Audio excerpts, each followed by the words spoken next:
Well, hello there. Welcome back, or welcome if it's your first time, as I know a lot of people's it is, because apparently YouTube recommended one of my other videos and it got way more views than I expected it to. Not that for me, way more is like 150. I know that's not a ton, but a lot more than I was expecting for a video that I didn't share. Anyway, today I want to be talking about how I got back into reading. And before I talk about how I got back into reading, I think it's important to talk about how I got into reading in the first place. So growing up, my mom, she read to me and my sisters the Harry Potter books. And I really enjoyed that growing up. I haven't read the Harry Potter books myself, but when she read them to us, it was really special. Like we'd all get together on my parents' king size bed and she'd just read the books to us. It was great. Um, I didn't really read much myself for the longest time because was a terrible reader. Couldn't really read very fast or very well because I was so young. And because of that, I didn't have interest in it. But my sisters read a lot. They read a lot. They're more bookworms than I am.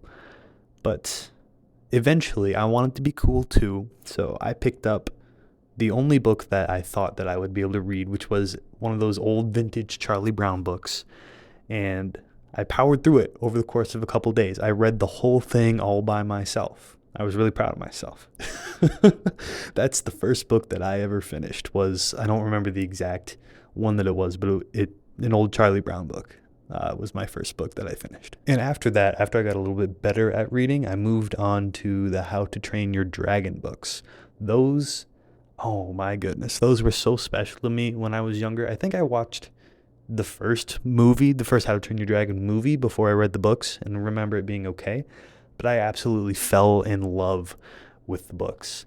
The first one took me forever to read. I think it took me like 3 weeks or something to read, just still because I was not a very good reader. But I absolutely adored it. I loved Hiccup as a character.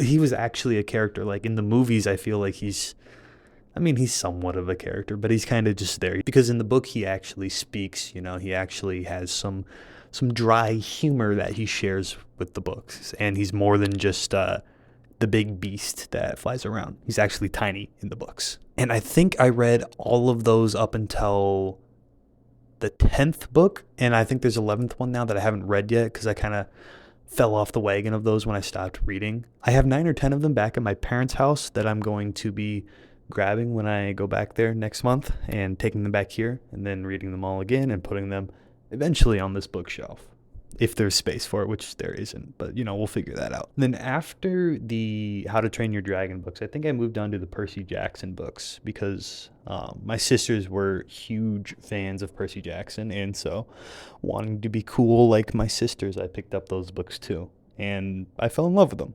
They're great books. I reread the first one either earlier this year or late last year. I didn't like it quite as much as when I first read it, just because, I don't know, I listened to the audiobook version as I was running on a treadmill.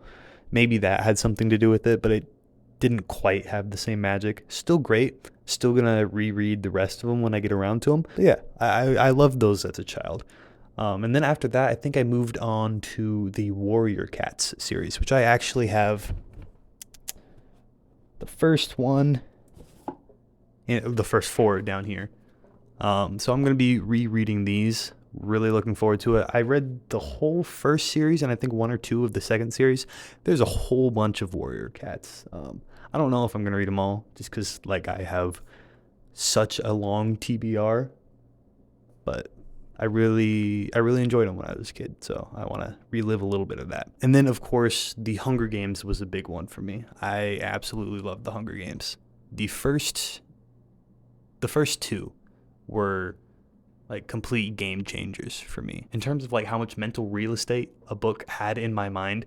Those 2 books were unparalleled. They completely took over my thought process, and everything that I did or thought about for the next couple months after I read those books was because of those books. The third one was a lot slower. I still liked it, but I'm not it's been a while since I've read them, but I don't remember if I liked the ending.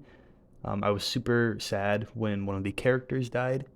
Spoilers, I guess. Not really, but I guess. Just what an absolutely fantastic trilogy. Those were really the only series that I was a huge fan of, the only ones that I was really devoted to. I read other books here and there, but nothing too serious. But as I got a little bit older, I started spending less and less time reading, like most of us do. And pretty much all I did was play video games or play with friends, and that was it. I was homeschooled, and my mom didn't really make us read any of the classics for school. She was just happy that we read anything at all. So many of the classics that people read in school just never crossed my radar. And that's part of the reason why I'm trying to read more classics now. Yeah, but at this point in my life, reading just did not appeal to me. I'd rather do other things, mainly Minecraft. Played a lot of Minecraft when I was younger. Kind of regret that. I wish I'd spent more time reading and in school, or really just anything aside from Minecraft. But here we are.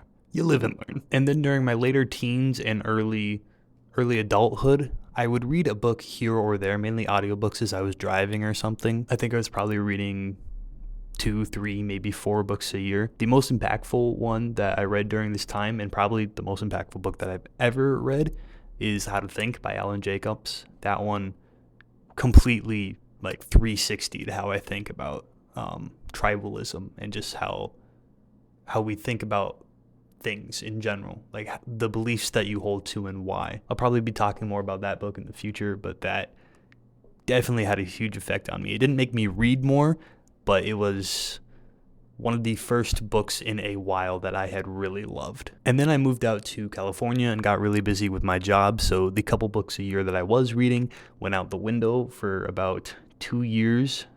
So 2021, 2022, didn't really read anything. Maybe 1 or 2 books, but pretty much nothing. I read Ender's Game during that time, actually. I absolutely adore Ender's Game. Despite, the author might not be the best guy in the world, the book's absolutely phenomenal, and I will die on that hill. Ender's Game it holds a special place in my heart. But then I had to get on a boat for 7 months and travel around. I wasn't really doing that much during the time when we were traveling around. It was just whenever we'd port somewhere that I had to do something. So I had a lot of free time. And the first couple weeks that I was on that boat, I think I watched all of Game of Thrones within 2 weeks and played 80 hours of Elden Ring over the next 2 weeks. And then after that, I was really out of things that I had brought to do. So as I was in port one day and, had a little bit of internet because we didn't have internet on the boat, less than legally downloaded just a ton of different books that I had either been planning on reading or heard were good, or just anything that I could get my hands on pretty easily. And I just started reading like I had never read before. The first couple ones that I were reading were pseudo-educational or history or different things like that. Basically just books that I feel would make me a better person for having read, because I felt at the time fiction was just kind of a waste. If I want to enjoy a story, I'll just put on a movie or something like that. For me, that changed when I read Misery by Stephen King. I listened to the audiobook version of that one. I know that I've been saying a lot that I'm trying to cut out audiobooks because they're, for me, a worse experience. But that audiobook was transformative. It was so amazing. I have not been so engrossed in a book maybe ever, honestly. Just the way that the voice actor was able to do the voice of the villain in Misery was chilling. I'm not a horror guy at all.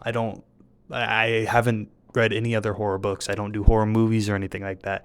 But this one, it was phenomenal. Because of that, I'm going to be reading a lot more Stephen King.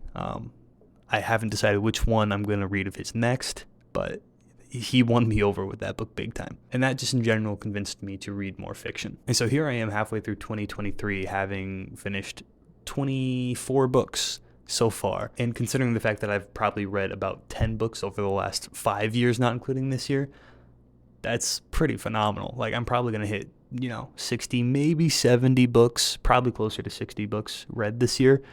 And that's crazy. I did not think that I would be enjoying books nearly as much as I am. And then also stumbling upon BookTube also was just another push in the direction of reading more. Just seeing people talk about how much they love books and getting so many recommendations is like, it just makes me want to read so much more, because like I feel like I have such a long list of just fantastic pieces of work that like I can just finish one, get another, finish one, get another, and I'm never gonna run out of books, because like I think my TBR is like 200-ish right now, and I've got like 30 books behind me that I haven't read, so I'm gonna be good for a while. If you couldn't tell by the Pizza John shirt or the multiple Green Brothers books that I have back here, I love the Green Brothers. They've meant a lot to me, and their books have a special place in my heart, and particularly John, just because he's the literary guy. You know, that's kind of his thing.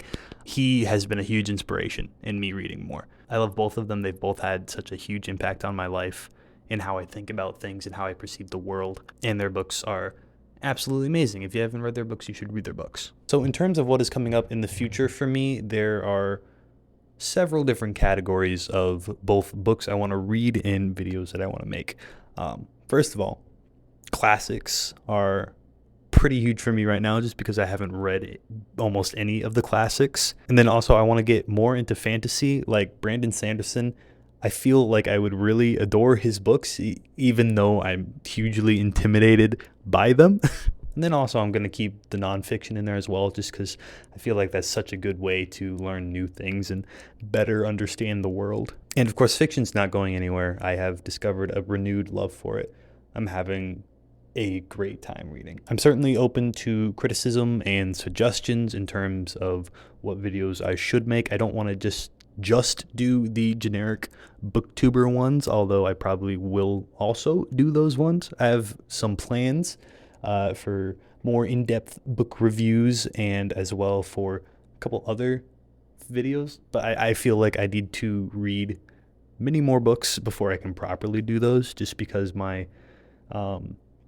internal library that I've read that I can draw from is pretty limited, just because I haven't been a huge reader my whole life. I'm finishing up a couple books right now, and I will be making a end of June list describing all of them, giving my thoughts on all of them, probably in a couple days here. And then I'm going home. I don't know if I will be reading during that time, because I'll try and be spending most of it with my friends and family. But we'll see if I'm able to do something during that time or not. I don't know. But anyway, thanks for stopping by. If you made it to the end of this video, appreciate it. If you want to do algorithm things, go ahead. No pressure there, because this means nothing in the grand scheme of everything, as do you and I. I don't know why I had to go there and make it bleak. Whatever. Goodbye.